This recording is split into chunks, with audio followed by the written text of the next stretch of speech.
Я паразит, который хочет проникнуть в ваши головы, и чтобы спастись, вам нужно подписаться на мой телеграм-канал. Проснувшись, Шиничи слышит голос, выражающий разочарование и неудачи, хотя он не может найти источник звука. Во время завтрака его родители спрашивают, нашел ли он вчерашнего червя, хотя Шиничи в недоумении и говорит, что его рука онемела, а его мать объясняет, что это, вероятно, произошло из-за того, что шнур наушников обмотал его руку. По дороге в школу его подруга Мурана пытается испугать его сзади, но Шиничи, не глядя, хватает ее за руку и отрицает, что знал, что она ждала его там. Но и также он случайно ощупывает ее грудь, получив пощечину в ответ. Он отрицает, что с его рукой что-то не так, когда она спрашивает. Однако во время занятия его поймали на том, что он невольно пользуется телефоном. Накануне вечером странное червеобразное существо пыталось проникнуть в голову Шиничи, но поскольку он слушал музыку в наушниках, существо решило полезть в одну из его ноздрей. Только для того, чтобы Шиничи чихнул и проснулся. В панике Шиничи пытается защитить себя книгой. Существо прыгает, но не попадает в цель, зарываясь в его руку. Намотав наушники на руку, он изолирует существо. Его родители ворвались в его комнату, чтобы увидеть своего сына с самодельным жгутом. После конфискации телефона Шиничи решает пропустить урок. По пути домой он замечает машину, которая летит на ребенка. Шиничи бежит, чтобы спасти девочку, и одной рукой останавливает машину. В своем замешательстве он видит открытый глаз на тыльной стороне ладони, что пробуждает его быстро вернуться домой. Схватив нож, Шиничи размышляет о нанесении себе увечий, когда на его правой руке внезапно вырастают глаза и рот. Он начинает общаться с Шиничи, который требует знать, что произошло. Шиничи пытается нанести удар, но безуспешно.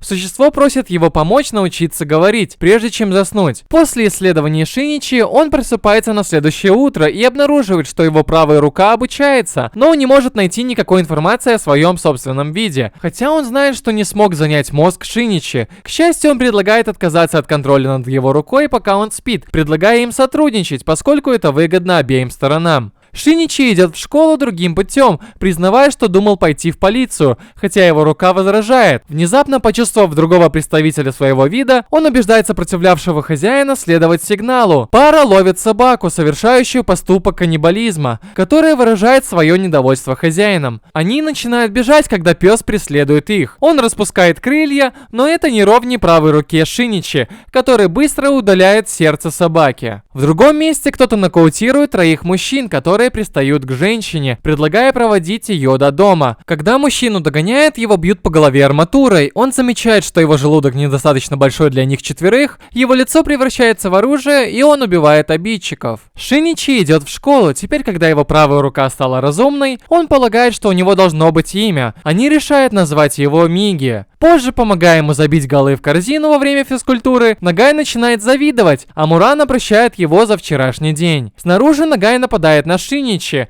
Шиничи пытается отговорить Миги помочь ему, но он отправляет Нагая в полет. Шиничи узнает, что количество недавних убийств, получившим название убийства с мясным фаршем, растет. Шиничи проигрывает спор, чтобы предупредить власти, когда Миги угрожает покалечить его. Снаружи на радаре Миги появляется еще один паразит, полагая, что это убийца. Шиничи решает разоблачить потенциального психопата-паразита, прося помощи у Миги. Другой паразит находит их первым, несмотря на то, что им разрешено ассимилироваться. Миги решает спасти себя из-за неопределенности такой возможности. Ночью мужчина-паразит встречает женщину-паразита в гостиничном номере для эксперимента для размножения. Убийства с мясным фаршем поднялись в поиске до 84 баллов, что еще больше беспокоит Шиничи, ведь он может быть единственным человеком, который знает правду. В школе Миги предупреждает о другом паразите поблизости. Несмотря на его попытки избежать их взгляда, он быстро понял, кто это, когда встретились взглядом с новым профессором Рёко Тамии. Она зовет его к себе в офис, чтобы поболтать после уроков, и просит его встретиться с ней после уроков в кафе. Пока они ждут, Миги сообщает Шиничи, что с ней еще один паразит, вызывая у него панику, думая, что это может быть ловушка. Рёко представляет мужчину как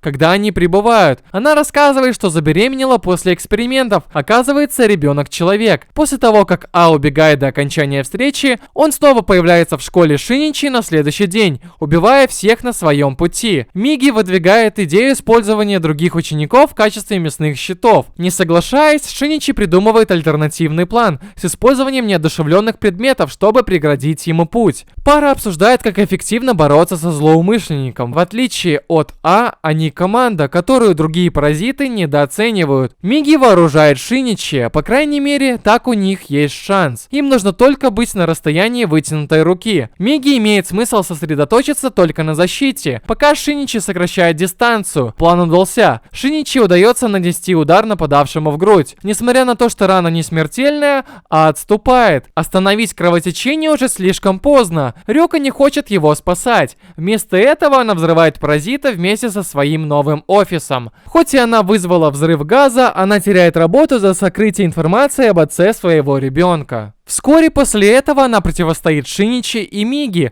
намереваясь убить их, но резко останавливается, когда замечает слабые следы связи, которые образовались между ними. Задаваясь вопросом о ребенке, она подробно рассказывает о своих планах сохранить его, потенциально проводя над ним эксперименты. Их пути расходятся. Миги знает, что у нее нет шансов в бою, независимо от того, как Шиничи относится к ее намерениям. Вернувшись домой, родители Шиничи планируют поездку, которая беспокоит его. Пока Миги не приходят к выводу, что менее населенные районы, вероятно, безопаснее без постоянного снабжения продовольствием. Убедившись в безопасности своих родителей, Шиничи меняет свое мнение, и вскоре после этого они уезжают. Где-то в другом месте паразит, контролирующий тело женщины, попадает в аварию. Она отрубает водителю голову, чтобы переселиться в его тело. Опаздывая в школу, Шиничи спешит на урок, пока Миги не комментирует, как люди замечают изменения в его поведении перед тем, как заснуть.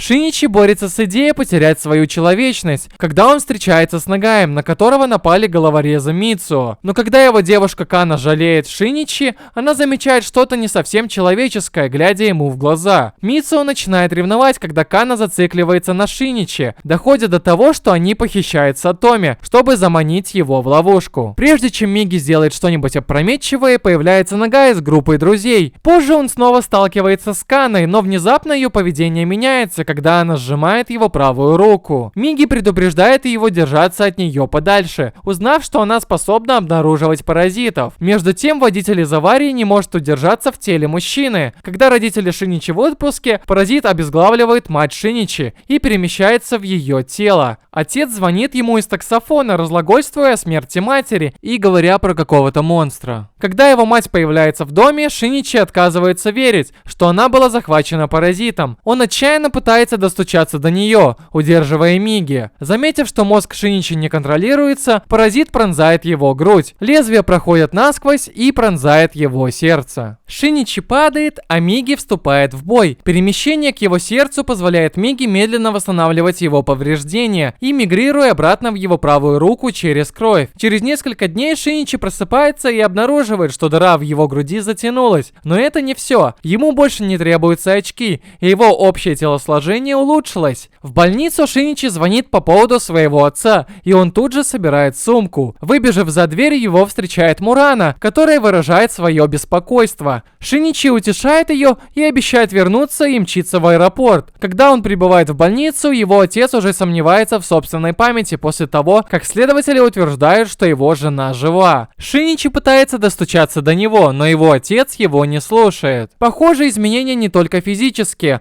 но он даже не может заставить себя плакать после всего, что произошло. Его отец отказывается позволить ему остаться в больнице, поэтому Шиничи находит гостиницу в пределах досягаемости Миги на случай, если паразит вернется. Девушку, которую он встретил в самолете Макика, открывает ему дверь. Видимо, это дело ее семьи. Той ночью Миги сообщает, что после восстановления сердца Шиничи есть 4-часовой период, в течение которого ничто не разбудит его от обычного сна. На следующий день Миги обнаруживает паразита на пляже. Спросив у Макика дорогу, Шиничи бежит на сигнал. Макика изо всех сил пытается не отставать от него, пытаясь сообщить ему о дамбе, но Шиничи, не теряя секунды, перепрыгивает через стены. Приближаясь к паразиту, готовый встретиться лицом к лицу с убийцей его матери, Шиничи останавливается как вкопанный, когда сталкивается с человеком, который, по словам Миги, полностью контролирует свой мозг. Внезапно рот мужчины превращается в паразита, подтверждающий их подозрения. Представившись как Уда, паразит объясняет, как они пытались зарыться в шею мужчине, в результате чего он упал со скалы. Итак, паразит решил захватить его рот и грудь, чтобы спасти их обоих. На следующий день Уда обнаруживает паразита, убившего мать Шиничи, предупреждая Шиничи о том, что охота началась. Хотя охотники быстро становятся добычей, паразит первым находит Уду и прижимает его к краю обрыва. Тело Уды не идеально подходит для боя, поэтому паразит целится ему в грудь, пронзая его сердце. Однако на этот раз Уда вместо того, чтобы утонуть, приземляется на небольшой выступ.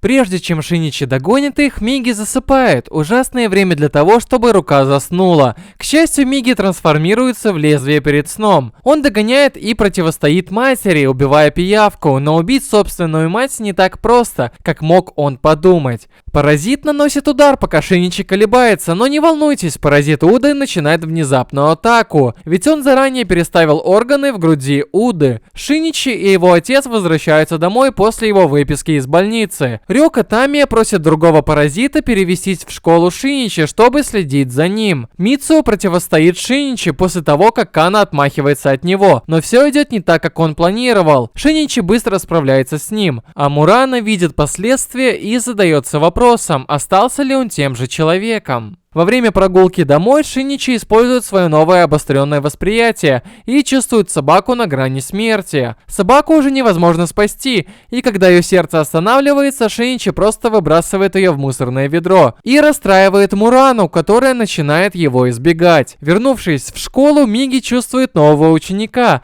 полагая, что с паразитом можно договориться, как с Рёка. Они сталкиваются друг с другом, и новый ученик утверждает, что Тамура, новая личность Рёка, ищет альтернативную форму существования. Они предлагают использовать Шиничи в качестве моста между паразитами и людьми. Кана думает, что чувствует Шиничи, но вместо этого сталкивается с новым учеником. Прежде чем они смогут что-либо сделать, Шиничи слышит голос Каны и говорит им держаться от нее подальше, предупреждая Кану сделать то же самое. Новый ученик замечает, что сигнал Шиничи во второй раз слабее и пытается привлечь внимание Миги, демонстрируя намерение убить, но безуспешно. Тем временем отец Шиничи встречается со следователями и наконец узнает правду об убийстве своей жены. Когда его сын возвращается домой, он рассказывает все подробности, а Шиничи слушает, хотя его отсутствие эмоциональных реакций и общее поведение беспокоит его отца, и даже Мурана теперь избегает его. Одна из подруг влюблена в нового ученика и начинает следить за ним. Увидев, как ее брат работает художником-зарисовщиком, она начинает подозревать его и его странное поведение. Следуя за новым учеником,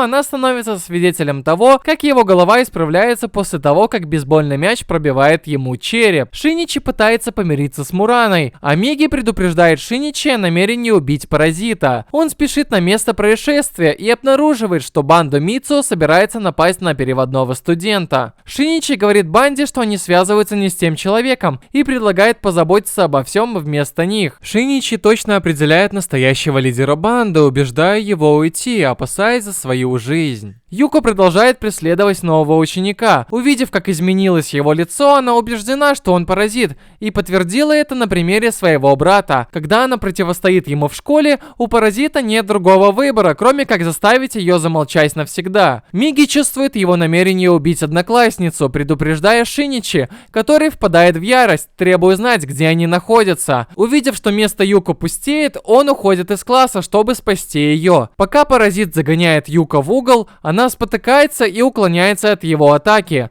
Найдя бутылку с химикатами, она бросает ее им в голову. Миги чувствует изменение самообладания паразита. Химические вещества заставляют их остаться в режиме атаки. Внезапно Миги сообщает, что 3 формы жизни были уничтожены. Шиничи обыскивает коридоры в поисках паразита, едва не сломавшись на месте своих убитых одноклассников. К счастью, он находит Мурана живым. Когда деваться некуда и паразит приближается, Шиничи выпрыгивает из окна, шокируя Мурана после благополучного приземления.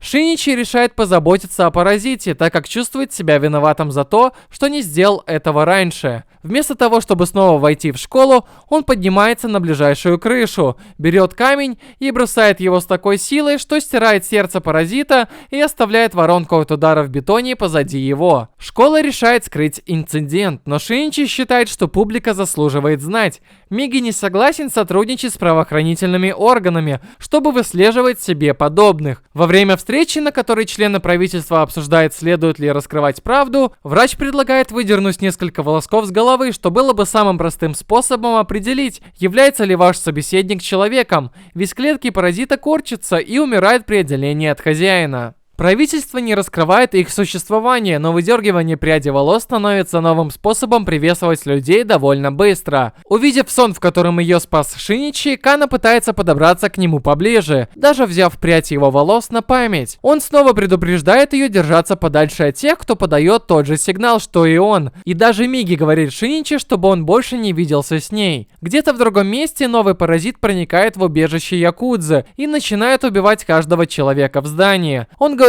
им, что это эксперимент, чтобы измерить, сколько вооруженных нападающих они могут взять на себя одновременно. Мурана продолжает задаваться вопросом, действительно ли Шиничи тот же человек, которого она знала раньше. Он снова заверяет ее, что это так, но у нее все еще есть сомнения. Когда Кана просит Шиничи о последней встрече, Миги не одобряет это, так как обнаруживает множество паразитов. Когда Шиничи выходит из автобуса и оказывается в центре политического митинга, Миги обнаруживает 8 паразитов не в толпе, а среди политиков. Несмотря на то, что один из них встретился с ним глазами и выдал себя, похоже, они не проявляют к нему никакого интереса. Хотя Шиничи определенно проявляет интерес к паразиту, который баллотируется на пост мэра. Он обсуждает последствия этого с Миги, хотя больше беспокоит Кана и ее безрассудное пренебрежение к безопасности, когда дело доходит до обнаружения других паразитов, кроме него. Во время следующей встречи Шиничи с Каной он спрашивает, чувствует ли она другие подобные сигналы. Она признает, что действительно принимает других людей за него. Он снова предупреждает ее, чтобы она держалась подальше от этих людей. Позже появляется Мицуя, завидуя, он просит поговорить с Шиничи наедине. На следующий день он решает признаться Кане и рассказать ей все о паразитах и о своей правой руке, пока Миги спит. Паразит, баллотирующийся в мэры, побеждает на выборах, вызывая некоторые опасения по поводу их эволюции и интеграции в общество. Мицуя снова противостоит Кане, когда она пытается послать сигнал Шиничи, когда он проходит мимо с Мурана. Когда Шиничи возвращается домой, Миги предупреждает его об этом новом развитии событий. Кана теперь может отправлять сигналы, которые сейчас совпадают с сигналами паразитов. По пути на встречу с Каной Миги чувствует 2 паразитов, хотя когда они проходят мимо, они ведут себя так, как будто не замечают его. Сейчас невозможно связаться с ней по телефону, и на радаре Миги появляется еще один паразит. Если они не смогут ее обнаружить, это может сделать ее мишенью. Он прав, Кана чувствует другого паразита и по глупости бежит, сломя голову, на место жестокого убийства. Паразит пойман во время еды, и он заинтригован человеком, который может излучать тот же сигнал, что и паразиты. Время замедляется, когда она мчится к Шиничи, который появляется в дверях, сияющих, как рыцарь ее мечты. Но уже слишком поздно, так как он беспомощно наблюдает, как паразит убивает Кану на расстоянии вытянутой руки. В ярости он говорит Миги на этот раз защищаться, вырвав сердце паразита голыми руками